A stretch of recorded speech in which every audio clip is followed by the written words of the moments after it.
Every time you use a search engine, you're speaking a hidden mathematical language.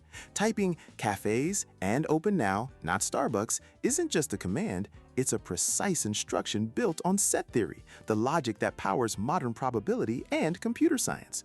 At its heart, it's about grouping things into sets. This language has a simple grammar. The intersection symbol, which looks like an N, means and.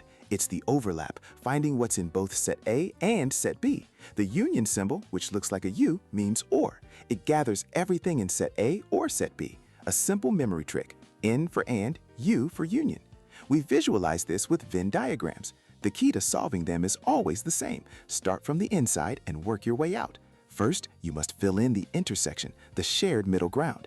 Then you figure out the unique parts. It's how you solve a classic puzzle. If 30 people like coffee and 25 like tea in a group of 45, you can calculate the exact number who like both by finding the overlap.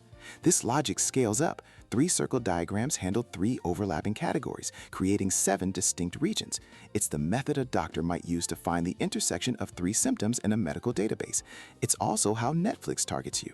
If you're in the set of action fans and the set of sci-fi fans, but not in the set of already watched The Matrix, the system knows exactly what to recommend.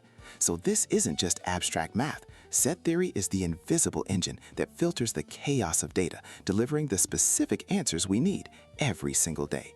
It's the blueprint for how we find, categorize, and understand our world.